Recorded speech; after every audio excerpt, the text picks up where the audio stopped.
Welcome to the From Imposter to Empowered podcast. I'm your host, Jill Perrick, mindset coach and imposter syndrome expert, and I'm here to tell you that imposter syndrome isn't a life sentence. It's just a dysfunctional way of thinking. If you feel like your ideas are unoriginal, that your message isn't necessary or important, or like you're a complete and total fraud, then you've come to the right place. Time to kick your inner imposter to the curb and create life-changing results for you and your clients. Let's get started. Hey everybody, welcome to the From Imposter to Empowered podcast.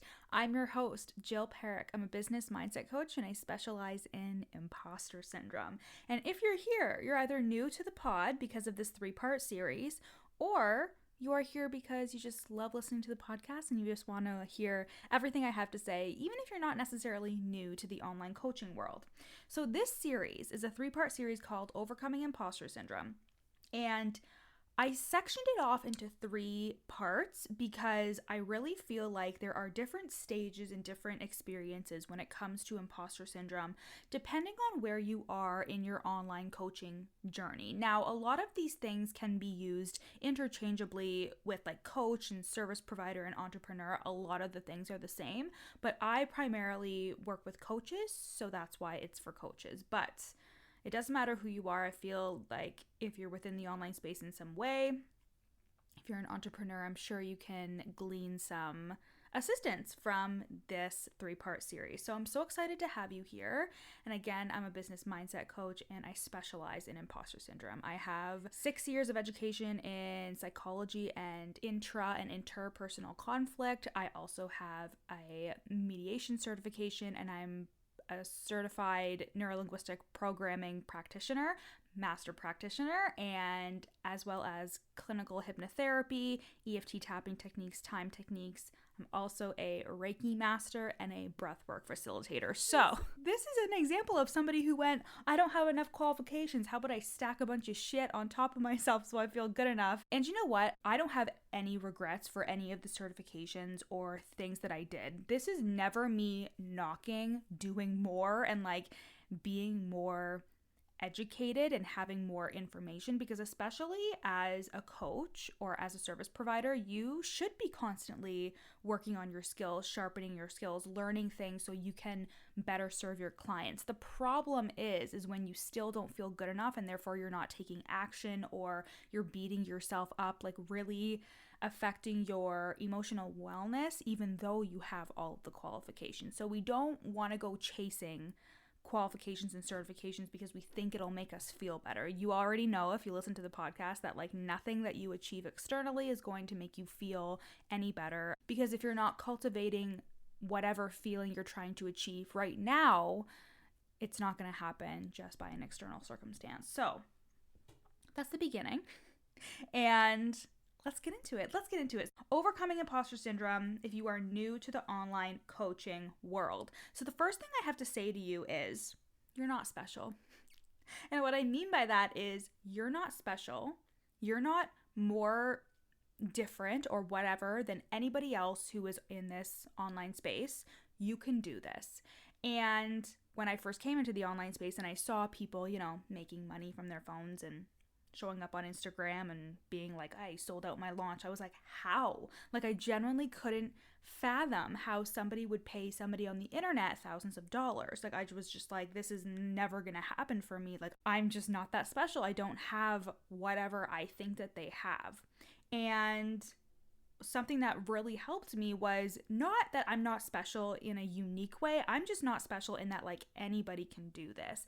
Anybody can create a profile, they can go on and share their gift, and they can make whatever the hell they want to make, because when you choose to stick with this, when you choose to commit to this process and commit to being an online coach, then you're going to make it work. And I remember like for a very long time when I first started, it was like I was playing a game with myself in terms of being like, well, if I don't get this client in a month, then I guess I'm going to quit.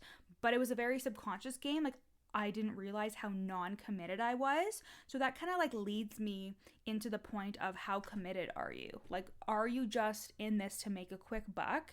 And I've talked about this on the podcast before, but if you're just in it to make a quick buck and think, oh, this is just going to be an easy thing, like it's not going to be easy. It's going to be simple. Like, there are not a ton of things that you need to do in order to make money on the internet, but it's a mental game. It's an emotional game. You are an entrepreneur. You're doing this on your own. You have to do the marketing and the selling and the onboarding and all this stuff, especially in the beginning. And you have to be a coach. You have to deal with the emotional and mental turmoil that comes, such as with imposter syndrome. So if you're not committed, it can look a lot like you're wanting to quit. And it can look a lot like you telling yourself it's never going to work out for me. So that's what I would also say is, are you committed to this process? Because I think that, yes, it's very possible that you could jump into the online space and make a fuck ton of money. Like, of course that's possible. But if it's not, what are your actions going to be afterwards? Like, I think I got so caught up in, I made 100K within my first 6 months of business and blah, blah, blah. And you know what? I get that. That's a marketing tool, that's a marketing asset, but that's not always the case for people, and it can make you feel like you're doing something wrong, because statistically that doesn't happen within the first 6 months of your business. You know what I mean? And I have 0 to 200K with a full-time job currently in my Instagram bio, because that was like 3.5 years of work. Like, I made $200,000 within the first 3.5 years of my business, but a lot of that was in the third year. You know, like, we don't always see what's actually behind the highlight reel, and I just want you to remember that. So if there are expectations around how long you think it's supposed to take or how much work you think it's supposed to take, check those subconscious expectations. Now, subconscious means that you aren't always aware of it. So now that you're hearing me say this, do you have expectations around how long you think it's going to take for you to get your first client or to have your first 2K or 10K month? You know what I mean? Are there expectations? Because expectations are literally the bane of my existence. We should have standards, not expectations. What is your standard for how you're showing up and your offers and how you're attracting clients versus what's your expectation of making a certain amount of money? So commitment, like, are you committed to this process? Another thing, and this is like the biggest thing of all, is, can you sell yourself on the skills that you do have? So can you sell yourself on the skills that you currently have in this moment, the resources that you have, the education or certification that you have?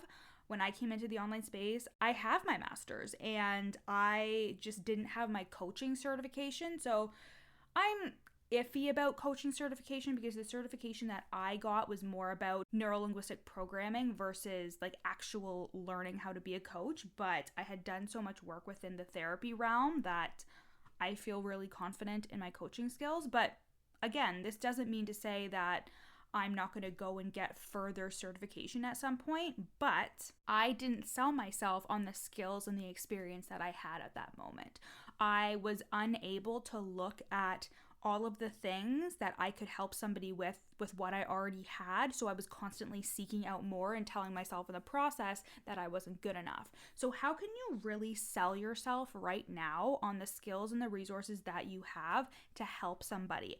I'm sure you have one skill set or something that you can help somebody with.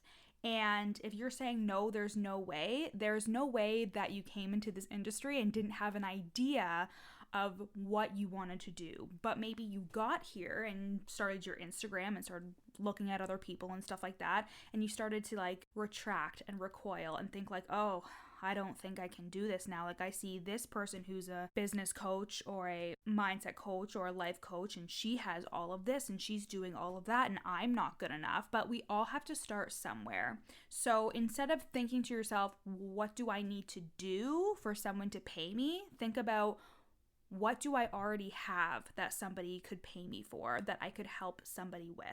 Another thing that I want you to consider is, if you're coming into the online space and you may have done personal development before, you may have read books, you may have gone to therapy, but there is a different level of personal development when you come into the online space, especially coaching, because that's essentially what it is. It doesn't matter if you're a business coach or a money coach or anything like that. Everything involves a level of mindset. So what you may have is undocumented stories and beliefs from your past that are feeding into your beliefs and stuff about the online space. So for example, when I came into the online space, I was like, it's gross to sell. Like, I had a very car salesman idea about selling. So when I saw these people selling online, even just in their stories, I would think to myself like, oh my God, like they're being so out there with their selling. Like, I'm never going to do that. I'm never going to push somebody to purchase my offer.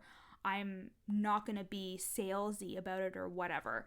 And what I didn't realize was how much my past beliefs and stories about myself, about selling, about people in general, about the coaching industry at all, how much it was feeding into my current reality. And you are probably so unaware of the thoughts that you're having about yourself. So if you're going to start anywhere, it's going to be the beliefs and stories that you currently think about yourself. And it probably has a lot to do with your qualifications, the things you believe about yourself in terms of who you are, like your confidence and the things that you can and cannot do.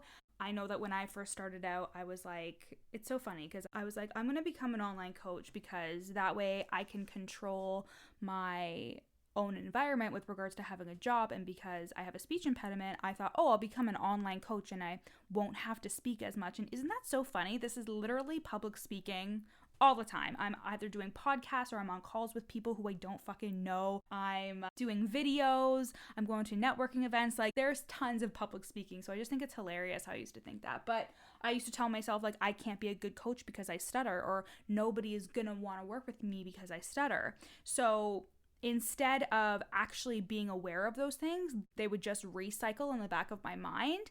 And it would inform my behavior. It would inform how I acted when I showed up. It affected how I saw myself as an expert. I constantly would not see myself as an expert because of that thing, which you would think is seemingly unrelated, but to me, it was completely related. So pay attention to the thoughts that are coming up for you as you enter the space and as you show up a little bit and as you start navigating your way around, okay, I want to be a coach. Now, what does that look like? Check in with your thoughts and your beliefs and pay attention to like how your beliefs are being formed by the other people in the online space. So for example, if you see somebody who has something in their Instagram bio, like I made 100K within the first 6 months of my business, are you now setting an expectation for yourself saying, okay, so that's normal. Like it's normal to make that much money within 6 months and like that should be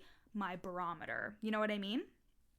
So pay attention to the beliefs and stories and even just like your past and what you think you can accomplish and the things in your life that have led you to have the mindset that you have. I know when I came into the online space, I was really judgmental and really negative, and I was just really mean to myself. Like I had a lot of thoughts about myself that caused me to be like small, and I felt really insignificant, and it came out by way of judgment and negativity and criticism. So if you find yourself coming into the online space and being really judgmental of other people or really negative or thinking this is never going to work for me, it is usually a result of the beliefs and thoughts that you have about yourself, about the world, and then what you're developing about the online space based on your past experiences with even just work in general or selling or whatever.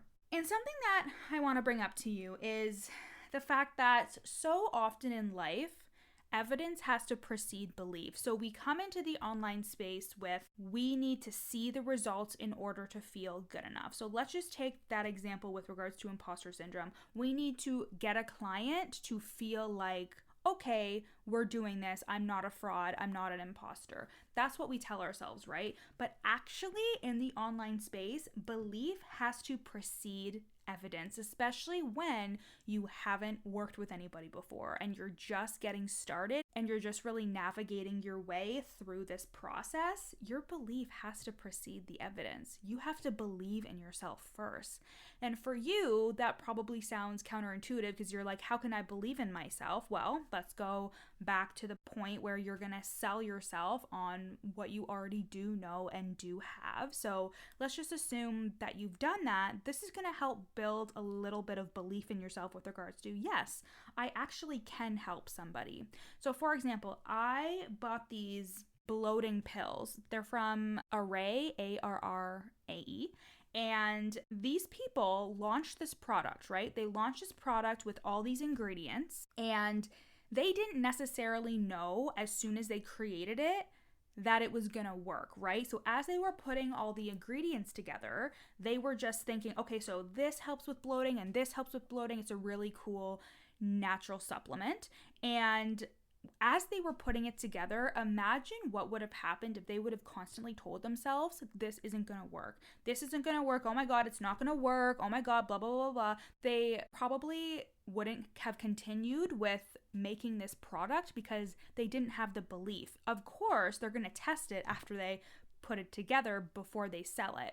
But the process of putting everything together is crucial, because if they would have beat themselves up about, is this going to work? Is this going to work? Without having the expectation, you know what? It's going to work. We're going to figure it out. It's going to be okay.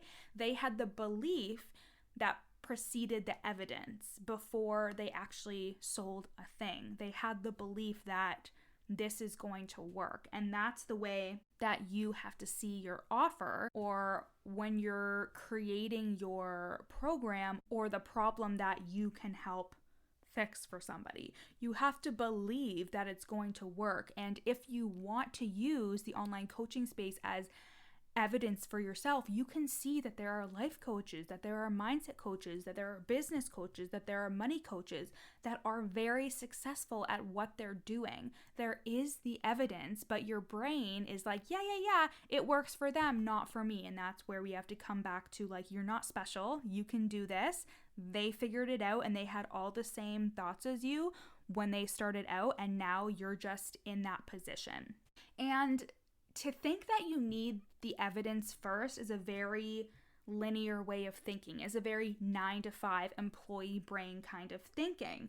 Employee brain, your 9-to-5 brain, you think in a linear way. You think that you have to achieve X, Y, Z before getting the result. Whereas an entrepreneur, the belief comes first in terms of saying, okay, I think I can help somebody. I think I can help somebody through this offer. I'm going to put this piece together and this piece together and this piece together, and then it's going to come to this result. And that's the beautiful thing about being an entrepreneur and being an online coach, is we're all taking our different approaches and backgrounds and experiences and bringing it together so we can help somebody in a unique way. So for example, I have education and certification in psychology, so the brain, and neurolinguistic programming, which is also the brain, but then I'm also certified in Reiki and breath work. So I combine the somatic and the subconscious modalities to help my client come to a result in terms of overcoming imposter syndrome and overcoming the mental limitations that they're putting on themselves with regards to starting their business, running their business, or scaling their business. And if I would have constantly told myself in the beginning, well, I don't have the results of this yet, so it's not going to work, then I would have never believed in it and then believed in it enough to implement it and try it with clients and then see what the actual results were. So it takes a little bit of guts. It takes a little bit of courage and unique thinking in order for you to put things together and think, this can really help somebody.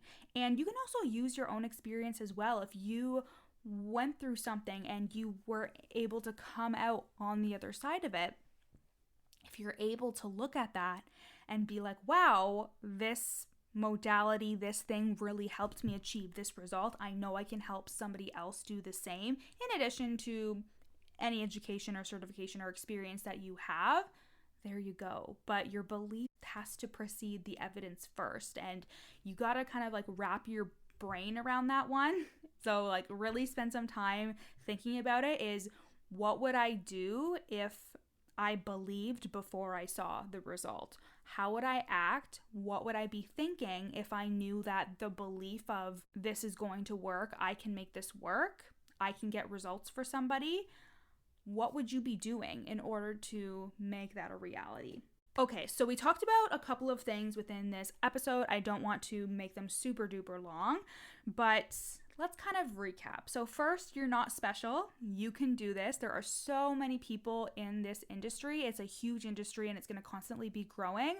And anyone in any niche can be successful. You are not special. You can do this. And it starts with you and your thoughts and beliefs about yourself, about the industry, about the world. And that's where I would start too, is like kind of doing an inventory of the beliefs and thoughts that you have that are contributing to why you feel like an imposter currently. And then you're going to move into selling yourself on the skills that you already have, the skills and the resources, any education, any experience that you can bring to your potential client right now that is going to help you sell to them, because you do have something that can help somebody. And instead of constantly looking at what you don't have, which is what the brain wants to focus on, I want you to focus on, what do I have already? So the subconscious mind pays attention to what you tell it to pay attention to. Instead of focusing on what do I lack, focus on what do I have. And belief has to precede evidence. You have to believe in yourself and believe in your program or your offer or just the result that you can create for somebody. You have to believe in that first.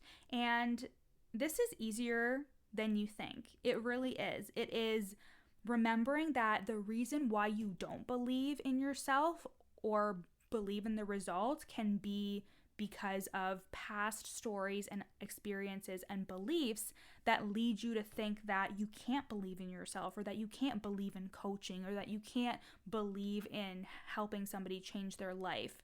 And that doesn't mean that there's something wrong with you. It just means that those stories and beliefs and thoughts, they can be undone, and you can believe in yourself right now enough to sign a client, enough to help somebody. So in terms of a journal prompt for you, what resources, skills, or experience do I have right now that can help someone? And just brain dump everything, let it all out, and go to my Instagram at YourCoachJill, screenshot this episode, put it in your story and tag me, and then let me know what you came up with because of this journal prompt. I would love to hear from you. And I also want to tell you that the Worthy Woman Method is my signature group coaching program. It is lifetime access, and we are reopening the doors for enrollment in August. And this is a business mindset coaching program to help you create inner freedom, time freedom, and money freedom in your business, so you can have it all. You can have the business that you want and the personal life that you want, so you can really achieve everything without the mindset limitations, without the imposter syndrome, without the fear and the doubt clouding your every single move. This is lifetime access of group coaching calls, a Slack community, and endless resources at your fingertips. And that is going to be, again, reopening for enrollment in August. You can go to the link in my show notes and sign up for the waitlist, where you can save $222 on enrollment when those doors open. And I'll see you next week for part 2 of the series. Bye! Mwah! Thanks so much for listening to the From Imposter to Empowered podcast. Check out the show notes to get started on your free 3-day challenge to overcome your inner imposter. Once you're done listening today, screenshot this episode and share it to your Instagram story, tagging me at YourCoachJill so I can share it on my page. See you next time.